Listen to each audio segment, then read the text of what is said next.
a través de nuestra página en la internet en www.iglesiacristianalaserena.cl. Bueno, el día de hoy vamos a continuar con lo que ha sido el estudio de ya varios meses. Y recuerden que estamos viendo la armadura de Dios, pero esto está inserto dentro de lo que es el estudio de la doctrina de Satanás y sus demonios, ¿ya? Ahora, yo de manera majadera quisiera que siempre recordásemos el propósito de por el cual estudiamos la doctrina de Satanás y sus demonios. Porque a veces en círculos cristianos casi no se quiere hablar de Satanás, casi por una idea supersticiosa, ¿no es cierto? Pero la verdad es que nosotros necesitamos conocer a nuestro adversario. Por ejemplo, cuando nosotros nos vamos al ámbito bélico, por así decir, se está peleando una guerra, una de las cosas más importantes de un conflicto, de una batalla, de una guerra, es lo que la inteligencia puede aportar. Lo que significa eso es todo aquello que se puede recabar del enemigo, en este caso, ¿no es cierto?, que nos puede servir para generar las estrategias para poder vencerlo, ¿no es cierto? Eso es pero absolutamente necesario. Batallas y guerras se han ganado o se han perdido por el efecto de la inteligencia, ya sea cuando ha sido buena o cuando ha sido mala, ¿ya? Es toda la información que nosotros podemos, o que se puede, en este caso, digamos, desde el punto de vista militar, recabar en función de preparar, digamos, nuestra defensa o nuestra ofensiva o lo que sea.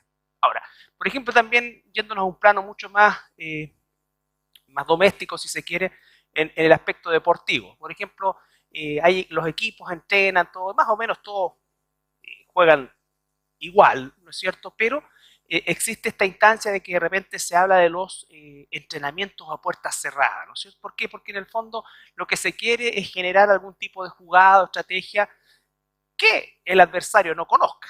Ahora, si el adversario las conoce, obviamente que va a poder prever y hacer frente a eso de manera anticipada.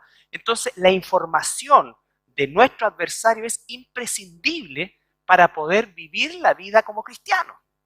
Y Dios en su palabra nos está entregando con lujo de detalles cómo es Él, cómo opera Él, cuáles son sus propósitos, y por lo tanto es un pecado que como cristianos no sepamos cómo nuestro adversario opera. ¿Ya? Eso es fundamental. Es fundamental saberlo porque de esa manera entendemos lo que Dios nos provee para hacer frente a este adversario, que es la armadura de Dios. Por eso es que existe también tanta distorsión en cuanto a cómo combatir o cómo enfrentar el conflicto espiritual en ámbitos cristianos evangélicos muchas veces, donde se han asumido estrategias que no están en la Escritura y que llevan a confusión al pueblo, que de alguna manera favorecen la manipulación, como son todos los temas de las liberaciones, átalo, cuélgalo, mándalo para allá, ponle el pie en la cabeza, y todo este tipo de cosas que no están amparados por la Biblia. ¿Y por qué? Porque se ignora o en definitiva se piensa que esto no es como suficiente para, o dicho o de plano, ¿no es cierto?, se desecha. Como sea, nosotros como hijos de Dios tenemos que saber que Satanás aborrece a Dios y aborrece todo lo que le pertenece a Dios, y si nosotros somos de Él, entonces somos parte de ese aborrecimiento también. Pero, ¿cuál es la gran noticia también?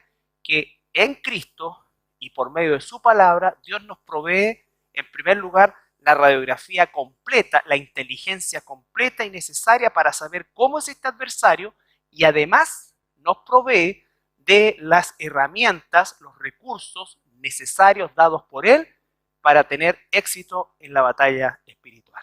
¿Estamos? Esa es toda la introducción para que entendamos por qué estudiamos la doctrina de Satanás y por qué nos centramos en lo único que extensamente describe Dios como provisión para hacer frente a nuestro adversario. Bueno, Todo este material está disponible, si no está todavía en la página, es cosa que se lo pidan a Anita y está el estudio completo, ¿ya? Por la módica suma no. Entonces así fuimos viendo cada pieza, cada pieza.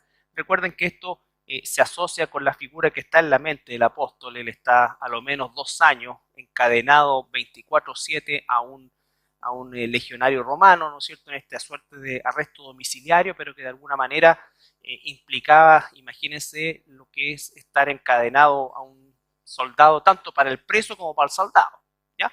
Entonces, de ahí el Espíritu Santo, para que nos demos cuenta cómo el Espíritu Santo aún puede usar las figuras más que a lo mejor nosotros no ocuparíamos, ¿ya? Pero el Espíritu Santo no inventa algo en la cabeza de Pablo, sino que usa algo que en ese momento era familiar para Pablo, ¿no es cierto? No gratamente familiar, pero familiar al fin y al cabo, y lo utiliza para desplegar esta inspiración maravillosa de la armadura de Dios. La armadura de Dios es real.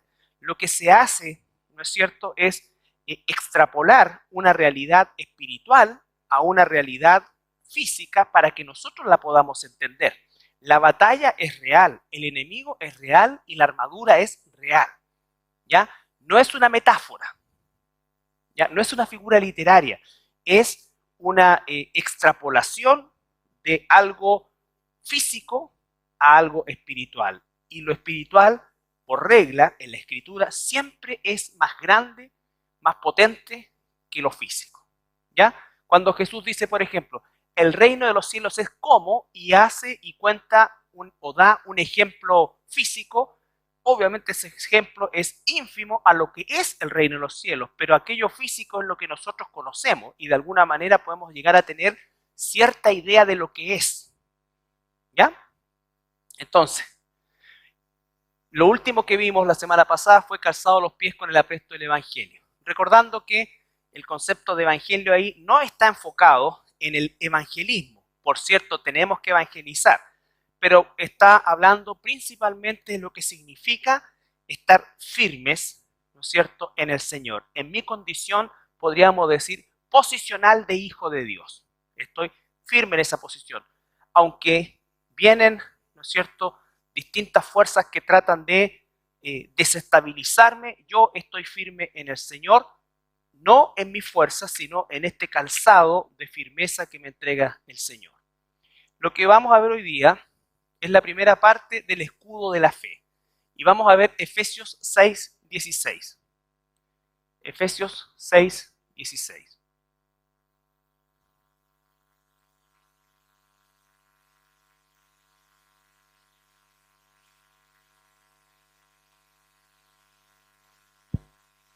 Sobre todo, tomad el escudo de la fe, con que podáis apagar todos los dardos de fuego del maligno.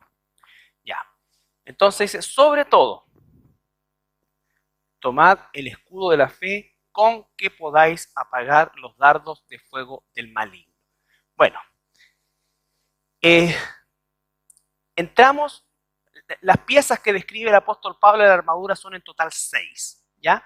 Las 3 primeras, vale decir el cinturón de la verdad, la coraza de la justicia y el calzado del evangelio, constituyen los elementos permanentes en un sentido. Estoy hablando en un sentido en la imagen del legionario, del permanente, vale decir, el legionario siempre andaba con su coraza, siempre andaba con su cinto y siempre andaba con su calzado, ¿no es cierto? Pero cuando comenzaba la batalla o arreciaba la batalla o la batalla era más violenta, entonces ahí tomaba el primer elemento que es el escudo, ¿ya? En términos prácticos o comparativamente un poco más cercano a nosotros, significa, no sé, un deportista, el que sea un futbolista, está en la banca, no está jugando, pero él está vestido, ¿no es cierto? Está vestido. Y cuando le dicen vas a entrar, ¿qué es lo que hace normalmente? Se pone sus zapatos de fútbol, ¿no es cierto? Se saca el peto que pueda tener en ese momento y se encuentra ya dispuesto para jugar. ¿Por qué? Porque va a entrar al campo de juego, ¿ya? O si, como se usaba antiguamente, con buzo, está con el buzo, pero debajo tiene su equipo y está listo para jugar, ¿ya? Entonces, pero está vestido, a eso me refiero. O sea, está listo para entrar en acción. Los equipos de fútbol, ¿no es cierto?, tienen de un plantel de 22 jugadores, no citan a los 22 al partido, citan 15 o 16. Entonces van a jugar 11 y los otros 4 tienen que estar listos para jugar en cualquier momento. Los otros no están ni citados, por lo tanto ellos no se visten. La coraza, el cinto y los zapatos constituyen estar vestido, es decir, estoy preparado para entrar en acción. Cuando entro en acción, ¿contra qué cosa? Los dardos del enemigo. Cuando hay una batalla, ¿no es cierto? Una batalla, por ejemplo, puede durar 6 horas, 5 horas. Tiene momentos en los cuales arrecia la batalla y momentos en que se detiene la batalla. No ha terminado la batalla, pero hay periodos, ¿no es cierto? Hay periodos donde se hace observación, reagrupación, todo eso. Entonces, cuando empieza la batalla, para que no creamos que si no tomamos el escudo no es que estamos en batalla, estamos en batalla. Pero en algún momento van a comenzar a salir los dardos con fuego del enemigo y eso va a significar entonces que empezó la batalla y yo tomo el escudo de la fe y lo levanto. ¿Se entiende? Ya. Esta pieza del escudo propiamente tal, por eso es que se usa el término tomad. Tomad es un acto, ¿no es cierto?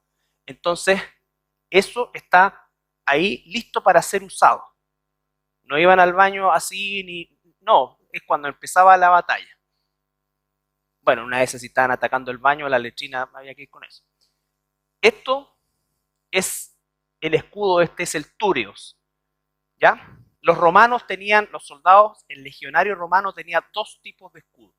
Uno redondito, manuable, que normalmente lo tenía en su espalda, que le servía para la pelea cuerpo a cuerpo con la macaira, que era la espada corta, o la daga, ¿ya? Este escudo no se usaba para pelear porque era sumamente incómodo. Este escudo era justamente para lo que hemos tratado en otras oportunidades, para estas formaciones que se llamaban falange, que podían extenderse por hasta 2 kilómetros, en los cuales había un periodo de resistencia. ¿Por qué? Porque el enemigo estaba tirando flechas, dardos, en fin, y en alguna oportunidad arreciaba las municiones con una flecha con fuego. Era una flecha más larga, se usaba un arco más grande y la punta era metálica y se envolvía una especie de guaype o de estopa con brea encendida que en el fondo golpeaba y hacía el efecto de una molotov. ¿Ya?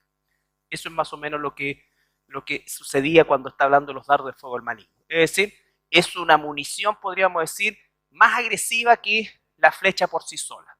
¿Ya? Entonces, ese es el escudo al que se refiere. Y era un escudo que cubría prácticamente completo al legionario. Dicho sea de paso, la estatura promedio en la época del Imperio Romano era 1,50 m. ¿Ya? 1,50 m. Entonces, eran bajitos, muy bajitos. Entonces, si yo hubiese nacido en esa época, con la que 1,10 m. 1,50 m. Eso era. Por lo tanto, este escudo los cubría prácticamente completo. ¿Se entiende? Entonces, este es el escudo que está hablando. Es un escudo de protección. No es el escudo del combate cuerpo a cuerpo. Porque Dios no nos manda a combatir cuerpo a cuerpo con Satanás. No podríamos, no lo vemos. Dios nos manda a resistir. Por eso es este el Turios. ¿Ya? Y dice que es el escudo de la fe. Pero acá, al igual que los pies calzados con el apresto del Evangelio de la Paz, no se está refiriendo al evangelismo, en el caso del Evangelio de la Paz, y aquí tampoco se está refiriendo, en cuanto habla de la fe, al cuerpo de doctrina propiamente tal. Por supuesto que lo incluye, ¿ya? Pero lo que va a hablar principalmente es de cómo ese cuerpo de doctrina ahora nosotros lo llevamos a la práctica. Es decir, creer lo que sé. ¿Ya? Creer lo que sé. Por ejemplo, Dios es soberano sobre todo, ¿no es cierto? Amén. Dios es dueño de todo, de todo. Ahora, lo sé eso, pero cuando el Señor, por ejemplo, dice, dame tu ofrenda, ¿por qué nos cuesta tanto? Por ejemplo, Dios es dueño del tiempo, ¿cierto? Ahora, ¿por qué siempre tengo poco tiempo para las cosas de Dios? ¿Se entiende eso? O sea, Dios es dueño de todo, permite todo, y yo lo sé, pero no obro conforme a eso. Entonces, aunque lo sé, no tengo fe en eso porque finalmente no lo hago. Finalmente no lo hago. Entonces, el espacio que se genera entre la fe en relación al conocimiento, que la necesito, por supuesto que sí, porque es el fundamento, pero hay una brecha entre mi accionar. Esta es la fe que nos falta. Lo que sé, trasladarlo a una acción. Trasladarlo a una acción. Ese es el escudo de la fe. Ese es el escudo de la fe. Es tomar ese cuerpo de doctrina de lo que Dios dice y levantarlo cada vez que Satanás me tiente, ¿no es cierto? Me desanime. Cualquier cosa que él quiera, en definitiva, y por eso es que es tan importante saber cómo opera. Me enaltezca lo que sea que Satanás trate de sacarme del centro de la voluntad de Dios. Pero yo tengo que creer efectivamente a través de vivir conforme a eso. Vivir conforme a eso. ¿Ya? Dios es soberano, tiene propósito en mantenerme con salud o en permitir que me enferme. Y el escudo de la fe, porque ahora después usa, como dijimos, una munición mucho más agresiva, como es un dardo con fuego, una flecha con fuego, que no solamente busca dañar, sino que incendiar, por lo tanto significa que es una batalla mucho más recia y puede darse en ámbitos, por ejemplo, en la enfermedad.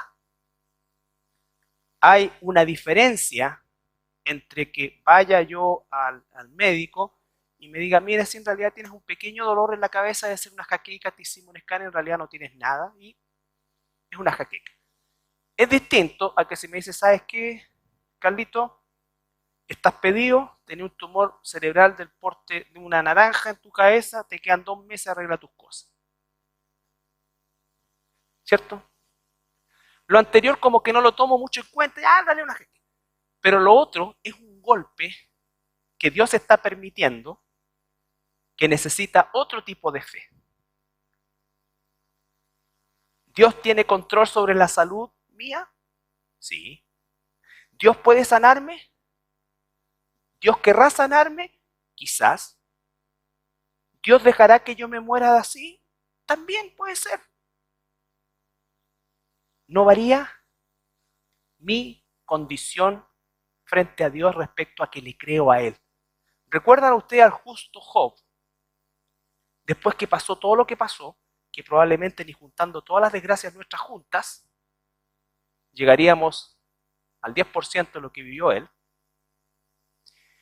Pero él lanza una frase que tiene eco hace 3000 años a hoy.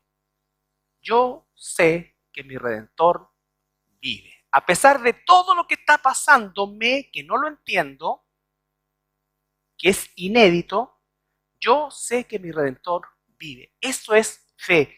Ahí Job levanta el escudo de la fe con muchas menos herramientas que nosotros y él dice, yo sé que mi Redentor vive y que él me levantará al final. ¿Cierto? Eso es el escudo de la fe. Ese es el escudo de la fe. Cuando algo parece imposible, ¿no es cierto? Pero en Dios sabemos que es posible. Pero el hecho que sepamos que es posible que Dios me sane no es obligación de que lo haga. Son dos cosas distintas. Cuando alguien dice, no, tú tienes que tener fe que Dios te va a sanar. No, si yo tengo fe que Dios me puede sanar. Y también tengo fe y creo que a lo mejor no me va a sanar. Pero sea que me sane o que me enferme o que muera finalmente, Dios da, Dios quita, bendito sea el nombre del Señor. A eso se refiere el escudo de la fe. Por eso decíamos que es tan herético cuando se enseña a alguien que tiene que vivir en la cuerda floja porque la salvación se pierde. ¿No es cierto? Porque eso va a socavar completamente su fe. Porque un día va a estar tranquilo de que se siente hijo de Dios y otro día se va a sentir intranquilo porque se siente que ya no es hijo de Dios. Entonces, el concepto del escudo de la fe habla de que todo lo que yo sé de Dios, cuando empiecen a saltar los dardos del enemigo, yo lo levante, ¿no es cierto? Y diga como Job, yo sé que mi Redentor vive. Porque realmente, ¿qué fue lo que dice Job al final de el libro, de su libro? Yo te había oído nomás, te conocía, o sea, había escuchado de ti en realidad, pero ahora te conozco. Porque ¿dónde conocemos realmente a Dios? En el valle de sombra de muerte. Aunque ande en valle de sombra de muerte, tú, escudo de la fe, estarás conmigo. Tu vara y tu callado, aunque no los vea, me infundirán aliento. Eso es lo que debemos cultivar nosotros cuando hablamos del escudo de la fe. No es la fe que se hace una caricatura de ella en decir, no, yo sé que esto es mío y el Señor quiere esto para mí, quiere esto para mí. No, esa obsesión es satánica y eso se mezcla con lo que se metió en la iglesia cristiana, que se llama la confesión positiva, que son puras cuestiones de carácter místico, ¿ya? Que es llamar con el pensamiento las cosas.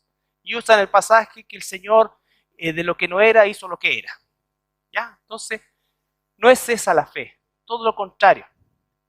La fe tiene que ver con saber que Dios siempre está en control. Siempre está en control. Si yo fui al médico por un dolor de cabeza y salí con un diagnóstico de un tumor cerebral, Dios tiene el control.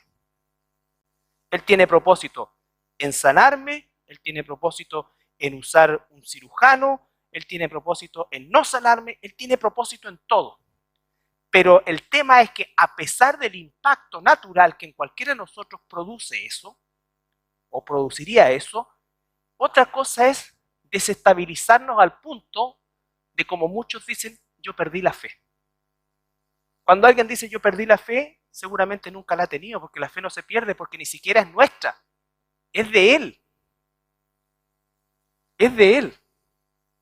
Job dice, yo sé que mi Redentor vive en las condiciones más terribles y no tenía ninguna promesa de mejoría. Todo lo que vino después, Job no lo sabía.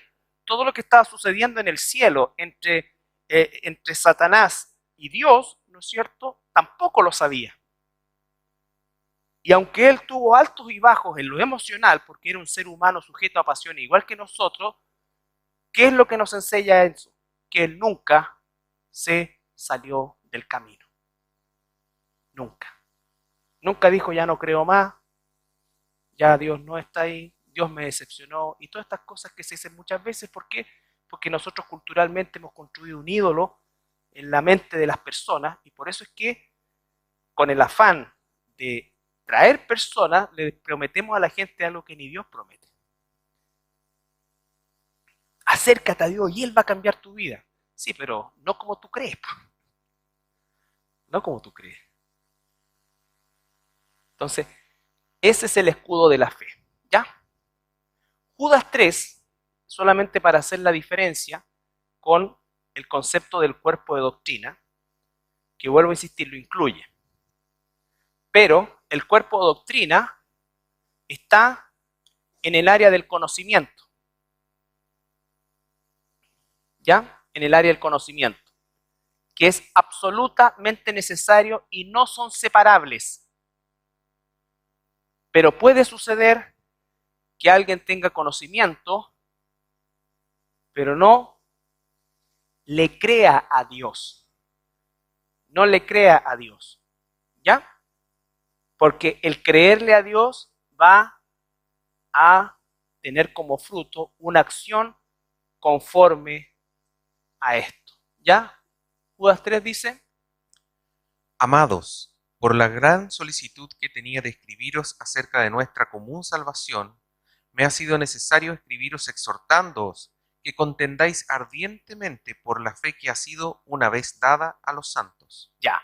Ahí lo que está ocurriendo se llama apologética. La apologética es la defensa de la fe, pero desde el punto de vista del conocimiento, de la doctrina. ¿No es cierto?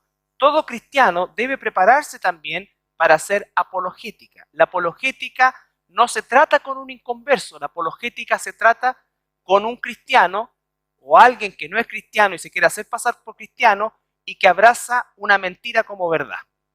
Por ejemplo, la salvación se pierde. La apologética se encarga de generar todos los argumentos de la Biblia para demostrarle con esos argumentos que la salvación no se pierde, por ejemplo. ¿Ya? Pero el escudo de la fe significa que todo esto que yo conozco y esto que yo conozco, ¿no es cierto? Esta defensa, si se traduce verdaderamente en una acción. ¿Ya? Porque, ¿qué pasaba, por ejemplo, con aquellos que defendían el Evangelio de Jesucristo verdadero, pero por causa de defender el Evangelio de Jesucristo verdadero, lo condenaban a la hoguera? Vamos a continuar defendiendo, aunque nos cueste la hoguera, esta verdad. Alguien puede ser solamente un discutidor y un argumentador. Nosotros estamos discutiendo acá, pero supongamos que por causa de esa discusión y de seguir en la posición bíblica, me cuesta entonces la vida. Como sucede, por ejemplo, en un país musulmán que te dices, vas a negar a Jesús, si niegas a Jesús te salvas, si sigues hablando de Jesús, te vamos a quemar. ¿Ya? Entonces, ese es el escudo de la fe.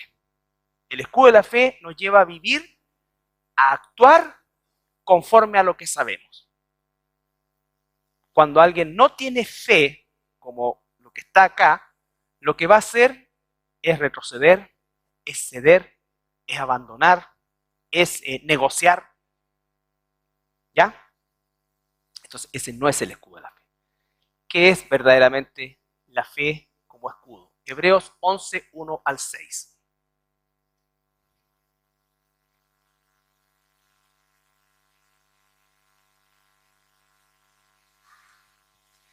Es, pues, la fe la certeza de lo que se espera, la convicción de lo que no se ve. Pausa. Fíjense en la definición, la hemos leído cuántas veces, pero la primera palabra que usa es, en relación a la fe, es una certeza. Es una certeza. ¿Ya?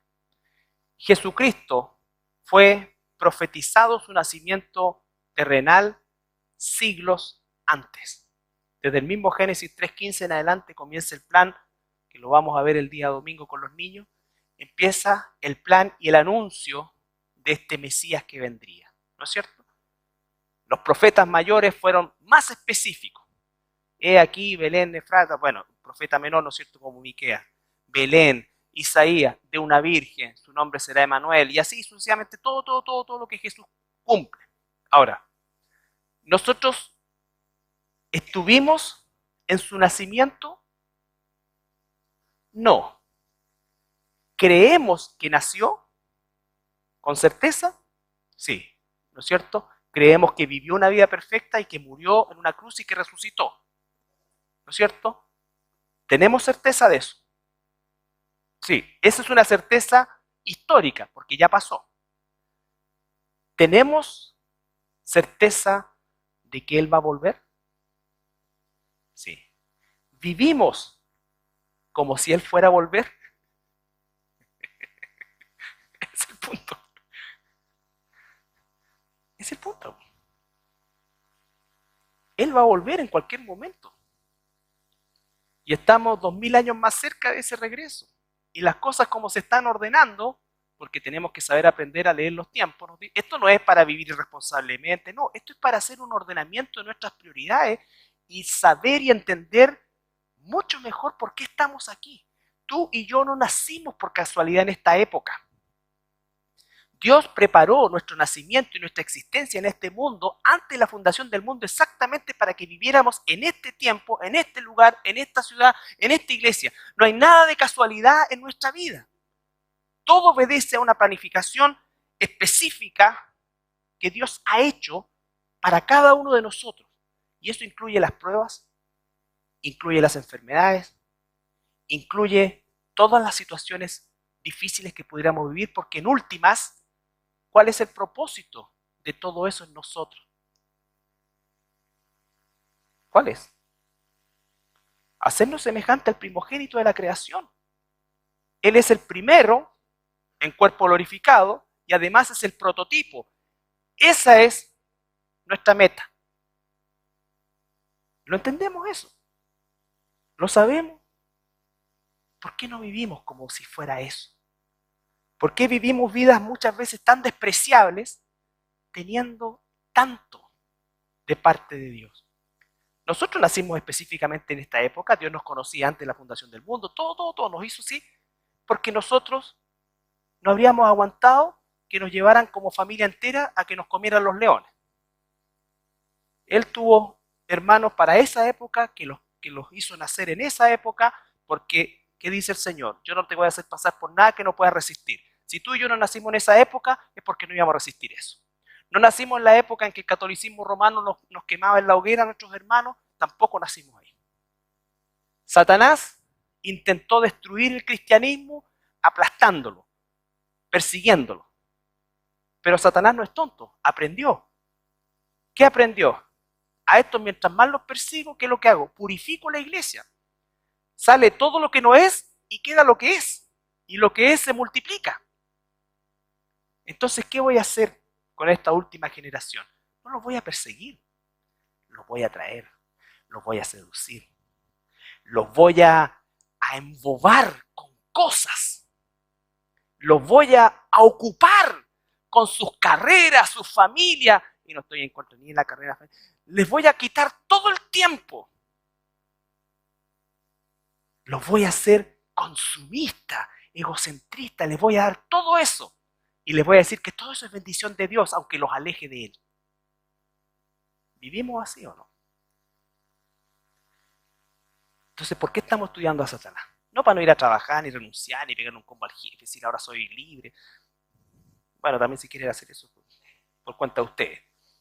Ustedes responden por eso, ¿no? No es ese el propósito. El propósito es que no perdamos el foco. No perdamos el foco. Lo que tú estás haciendo no es lo más importante para lo cual Dios te ha dejado aquí.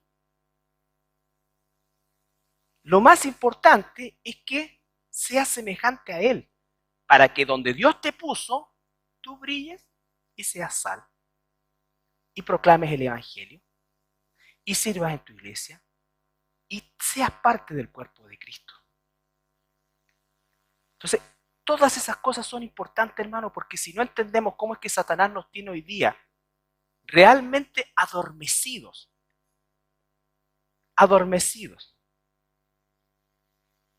¿Por qué?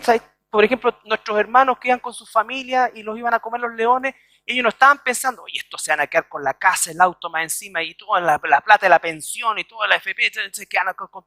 No, porque no tenían nada. No tenían nada. ¿Por qué me tengo que ir? Ah, no me veo. Decía lo mismo, sí, mejor que me escuchen, no se pierden nada viéndome. ¿Se entiende? Entonces no tenían en ese sentido nada que perder. Tenían la pilcha y nada. Pero nosotros hemos construido tal imperio, y me incluyo, ¿no es cierto?, que como que tenemos mucho en riesgo. Tenemos muchas cosas en riesgo. Como que no le podemos poner tanto porque en realidad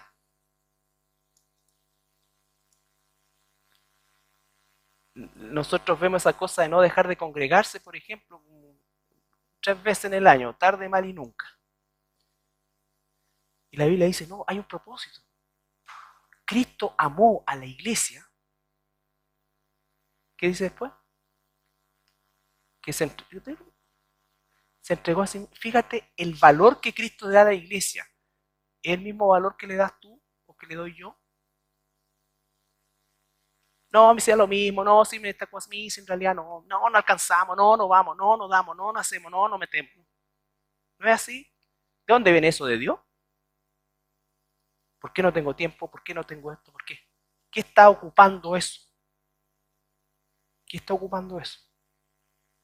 Entonces, entendiendo toda la realidad en la que estamos insertos, pero no dejemos que la realidad nos impida ser hijos de Dios. Tenemos que levantar el escudo de la fe. Satanás te va a decir, no tienes tiempo. No es así. Satanás te va a decir, no tienes recursos. No es así. Satanás te va a decir, no sabes orar, no sabes esto, no sabes acá. No. Hay que vencer eso. Eso es lo que quiere, porque en la medida que nos ataca, él ya no nos ataca, o por lo menos en esta parte del mundo, en realidad es una realidad terrible en otros lados, pero en esta parte del mundo no nos ataca con dardos de que, no, hasta derechos tenemos. Hasta derechos tenemos. Derechos legales. ¿Ya? Beneficios legales tenemos, como cristianos, como iglesia. Por lo tanto, el área no es el área de persecución. ¿Sabes qué? Satanás está abocado, y espero que me entiendan bien, a hacer de nosotros no soldados, no atletas, sino que como una especie de marshmallow, así blandito, que el mundo te pueda tirar para allá, para acá, moldeable. Soldadito de plomo. No quiere que la iglesia, Chile despertó, ¿sabes qué? Está bueno que la iglesia despierte. ¿Por qué? Porque en definitiva nosotros estamos tan embebidos, hemos creído, Satanás nos está atacando con dardos que parecen inofensivos, pero son letales. Letales. Es pues la fe la certeza de lo que se espera, la convicción de lo que no se ve. Tengo certeza que Cristo viene. No lo he visto, pero lo voy a ver. No vi cuando nació, pero sí voy a ver cuando vuelva. Entonces mi vida tiene que, en esa dirección, ordenarse. Continúa. Porque por ella alcanzaron buen testimonio los antiguos.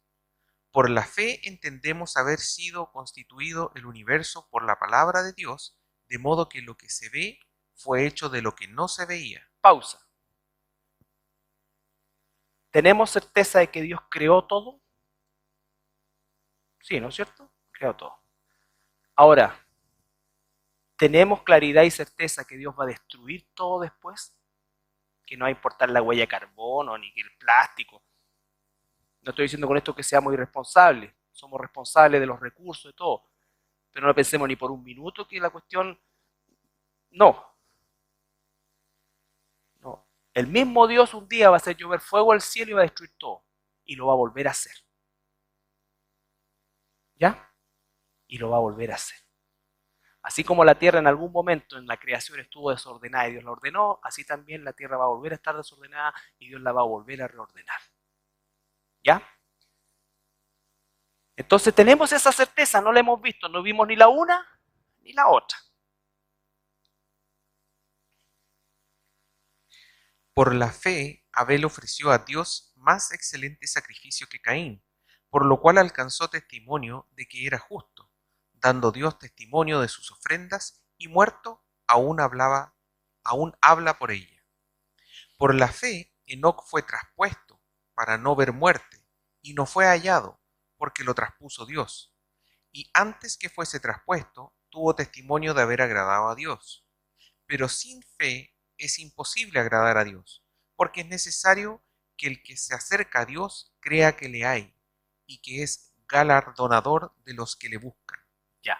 Sin fe, acuérdense, no está refiriéndose por separado al cuerpo de doctrina, lo incluye, pero lo que se está refiriendo es a obrar, a accionar, a vivir conforme a ese cuerpo de doctrina. Si yo solo sé lo que Dios dice, pero no hago lo que Dios dice, eso no agrada a Dios. Ya soy un oidor olvidadizo, dice la Escritura. La fe que agrada a Dios es que sé y hago conforme a eso, aunque todo venga en contra de nosotros. ¿Ya? Aunque todo venga en contra de nosotros. ¿Quién podrá separarnos del amor de Dios? ¿Quién? Ni lo alto, ni lo profundo, ni la muerte, ni la vida. Entonces nombra todas las posibilidades que uno pueda imaginar que pudieran separarnos. No, yo creo a Dios en eso. Y por último, si te arrebatan la vida física, todavía nos hacen un favor. ¿Ya? Y si nos arrebatan la vida física, estaba en los planes de Dios. Quiero que leas, por favor, Andresito, del versículo 13, ahí mismo en hebreo, al 16.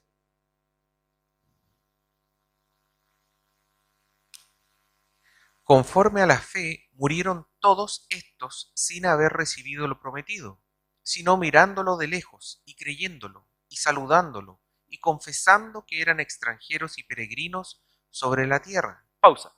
¿Te das cuenta? Mira, todos aquellos antiguos que nombra para atrás, ¿no es cierto? Dice que no vieron esa promesa cumplida, pero tenían la certeza que él sucedería. Pues dice, lo saludan de lejos. Nosotros tenemos la certeza de que Cristo viene, pero a lo mejor yo voy a morir antes que Él venga. Pero aunque muera, tengo la convicción de que va a volver. El que yo muera no modifica la fe de que Él va a volver. El tema es que ahora yo iba a ir a Él, pero ahora que he muerto en lo físico, voy a volver con Él. Cambio de posición. En vez de ir a Él, vuelvo con Él. Entonces, esa es la fe. La certeza de lo que Dios ha dicho, que aunque no haya ocurrido, sé que va a ocurrir. Sé que va a ocurrir. Y aunque no haya sido testigo, sé que ocurrió. Sé que ocurrió. Continúa. Porque los que esto dicen claramente dan a entender que buscan una patria, pues si hubiesen estado pensando en aquella de donde salieron, ciertamente tenían tiempo de volver, pero anhelaban una mejor, esto es, celestial, por lo cual Dios no se avergüenza de llamarse Dios de ellos, porque les ha preparado una ciudad. Es la misma ciudad que nos está preparando, que nos ha preparado a nosotros. Esa misma ciudad que hace 2000 años atrás el escritor de Hebreo describe de hombres y mujeres que murieron saludando esa esperanza miles de años atrás, incluso es la misma esperanza que tenemos nosotros hoy día, miles de años adelante. ¿Ya? Él volverá. Él volverá. Dios no miente. ¿Cómo es que levantamos? Hebreos 10:38, ya que estamos ahí mismo. Desde el versículo 35 al 39. Por favor, Andresito, 10:35 al 39. No perdáis, pues, vuestra confianza, que tiene grande galardón, porque os es necesaria la paciencia, para que habiendo hecho la voluntad de Dios, obtengáis la promesa. Pausa. ¿Se dan cuenta? No pierdan la confianza, no pierdan la fe. Cultiven la paciencia. Porque lo que Dios dijo que va a ocurrir, va a ocurrir. Dios no tarda su promesa. Dios hace las cosas en el tiempo preciso que Él ha predeterminado. Porque aún un poquito, y el que ha de venir vendrá y no tardará, mas el justo vivirá por fe, y si retrocediere, no agradará a mi alma. Ahí está. Porque aún no pierdan la confianza, tengan paciencia. Un poquito más de tiempo, un poquito más de tiempo. Han pasado 2000 años de ese poquito tiempo. Pero ¿qué son 2000 años en la eternidad? Entonces, la óptica, cuando el Señor dice poner la mira en las cosas de arriba, no está diciendo abstráiganse de la realidad. Miren la realidad desde la altura, porque ahí podemos ver la panorámica. Ah, esto pasó por esto está pasando por esto, aquí está mi meta, aquí estoy llegando nosotros. Este es el tiempo en que el Señor está obrando en mí, glorificándose en mí por medio de la transformación que hace el Espíritu Santo. Puedo ver eso. Y a medida que lo veo de más arriba, eso que era así, se hace aún más corto. Por eso dice que para el Señor es una fracción de segundo humano. Pero Él dice, el que ha de venir, vendrá. Certeza. El que ha de venir, vendrá. ¿Ya? Y Dios dice entonces que no quiere que nosotros seamos de los que retroceden, de los que retroceden. Pero nosotros no somos de los que retroceden para perdición, sino de los que tienen fe para preservación del alma.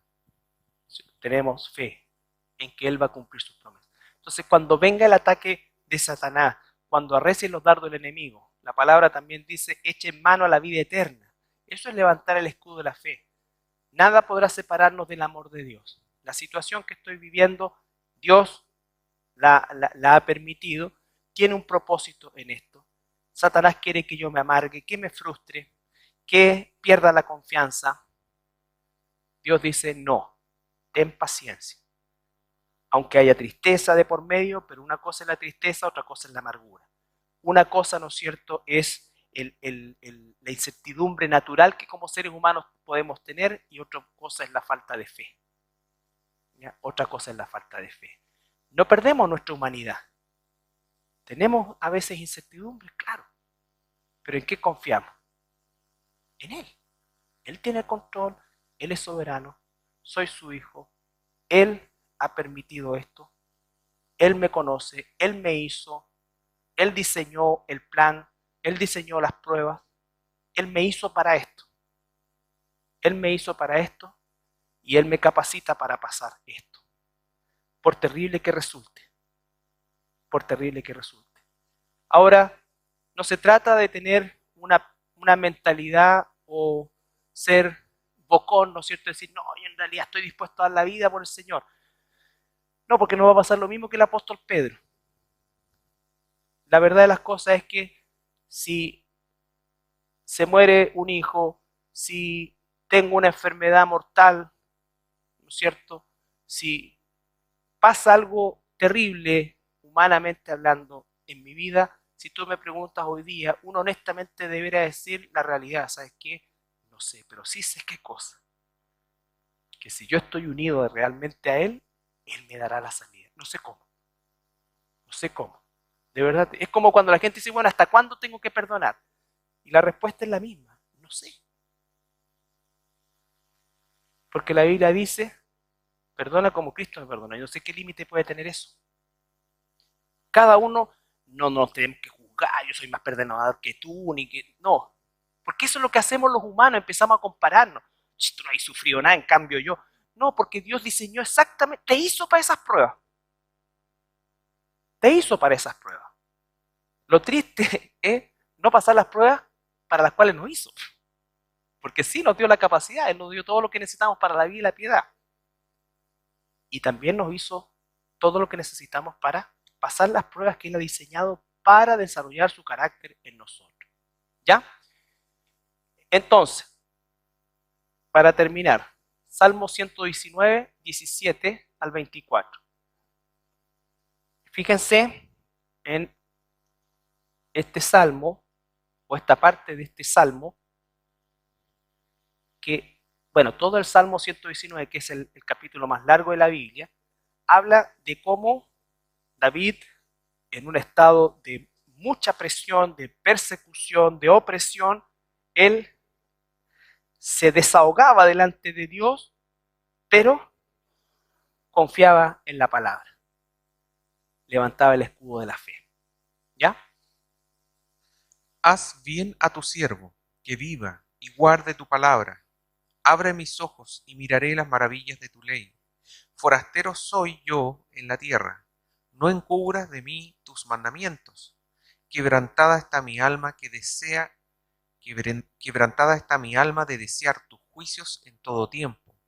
Reprendiste a los soberbios, los malditos, que se desvíen de tus mandamientos. Aparta de mí el oprobio y el menosprecio, porque tus testimonios he guardado.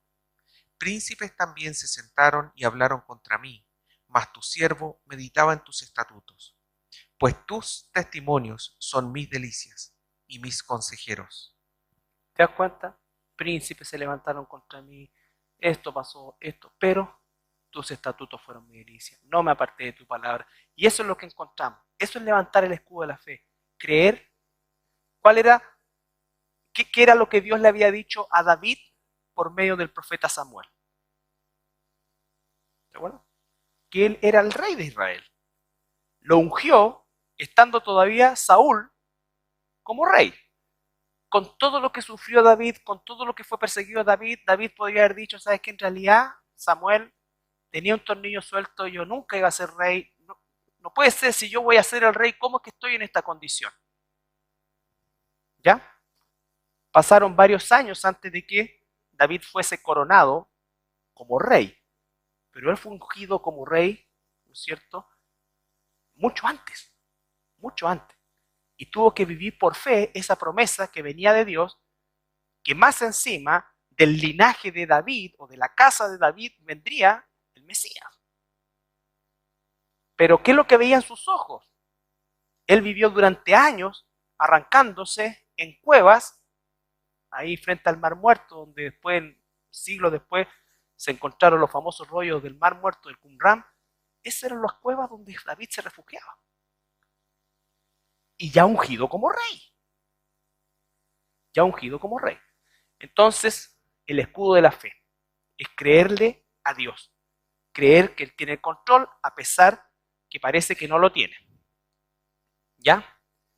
Creer que Él vive, creer que nuestro destino está sellado, fuimos salvados de la culpa del pecado, estamos siendo salvados de la influencia del pecado y un día seremos salvados de la presencia del pecado y estaremos glorificados. ¿Ya? Y ahí está puesta mi fe, y ahí tiene que estar puesta mi fe, y yo le creo a Dios. Aquí abajo, entre comillas, y por favor, Dios tiene control de todo y Él sabe todo, pero yo no. Entonces esto es como un poco la ruleta rusa. ¡Tic! En una de esas va a tocar. Nadie se salva. Nadie nos salvamos de pruebas. Pero en ese momento levantemos el escudo de la fe, porque somos hijos de Dios. Nuestro destino está sellado antes de la fundación del mundo y nada podrá separarnos del amor de Dios, que es en Cristo Jesús. ¿Ok? ¿Alguna pregunta? Okay.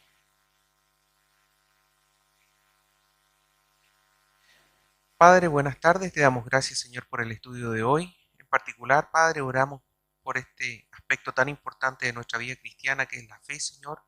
Oramos, Padre, para que así como los apóstoles lo pidieron también, Señor, tú nos aumentes la fe, Señor, día a día. Nos haga madurar, Señor. Estemos preparados a través de este escudo de la fe para los dardos que van a llegar, Señor, sí o sí. Dardos que pueden ser mayores o menores, Señor, pero tarde o temprano van a llegar a nuestras vidas, Señor. Te pedimos que nos ayudes a estar fuertes y preparados, Señor, para aquellos momentos.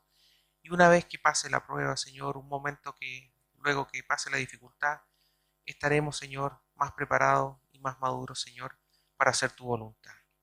Padre, te pedimos para que nos permitas regresar a nuestras casas de manera segura, Señor. Y todo esto lo pedimos en el nombre de nuestro Señor Jesucristo. Amén.